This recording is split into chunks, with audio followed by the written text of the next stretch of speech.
Yeah, so I started in politics like nearly 40 years ago, which is a long time ago. But then it was more not related to mobility or urban development, more about the nuclear war, inequalities in society.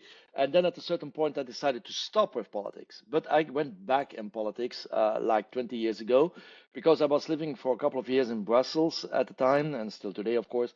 And I didn't like a lot what was happening with the city. I was walking a lot. I saw you couldn't bike in the city. It was really, really dangerous at the time. There was all the squares were full with cars, parked cars. Um, the sidewalks, they were pretty small. There were no really terraces, no rooftop bars. All that thing was not there. And so when they gave me the opportunity to go back to politics, I said, yeah, I'm going to do it because it's for my city.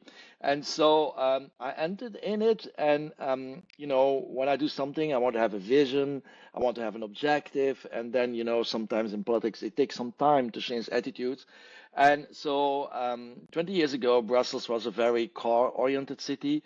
They shouted at me at the streets, go back to Flanders with your bike because we don't bike in Brussels.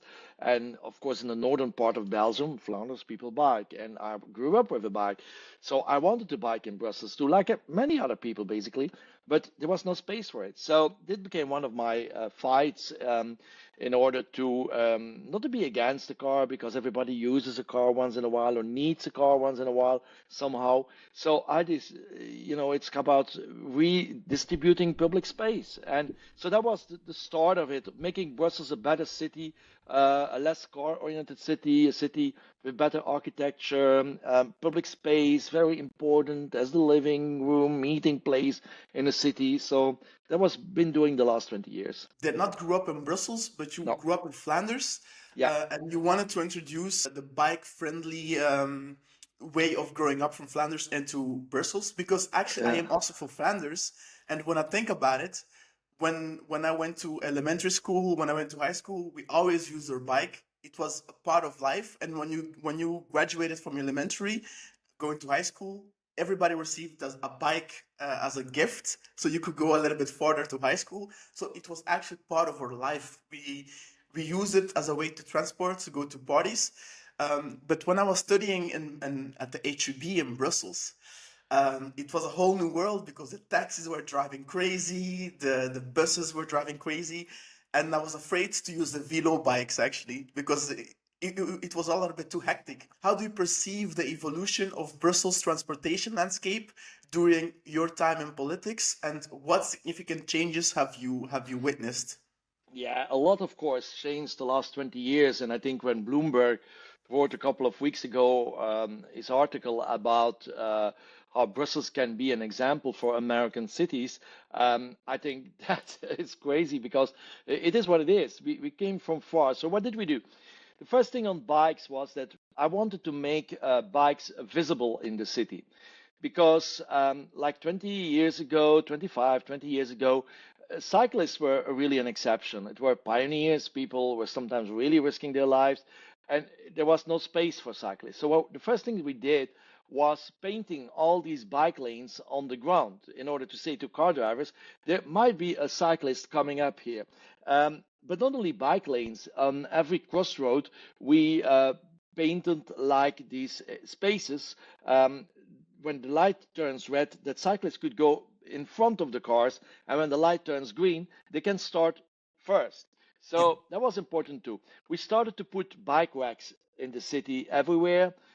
We introduced the bike sharing system, which was at the time still station-based Velo, the coach system. We also allowed cyclists to take the other way direction in a street so that they could move faster. And of course, we started also with the construction of separated, secured, and bike lanes, which is essential if you want to get people, especially women with children or men with children, doesn't matter, to get them on a bike. So this whole thing of measures combined with Car-Free Sunday, because once a year we block the whole of the city region of Brussels, 162 square kilometers of cars, and so bikes are the places, all over. So people saw it was possible. And maybe one more thing, we try to change the mentality because you're right. In the northern part of Belgium, it's more like the northern Scandinavian kind of tradition where the bike is considered as an everyday mean of transport. While in the French speaking and Latin world part of Europe, the bike is more seen as something for the free time. You know, that's what you use in the weekend if you want to go out and do something.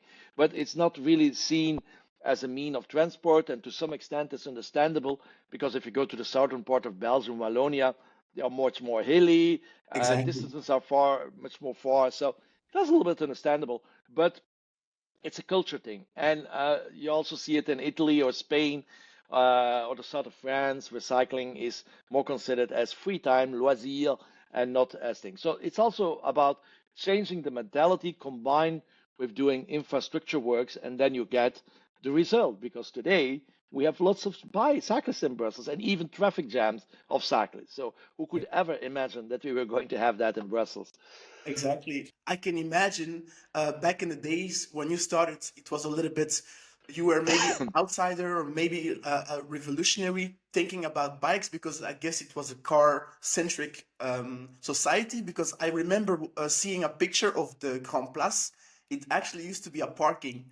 I saw a picture with a lot of like cars, and I couldn't imagine that such a great place how it is right now, a great place for tourists and everything, that it used to actually be a parking. Just it just goes to show the mentality from back in the days. So I can imagine for someone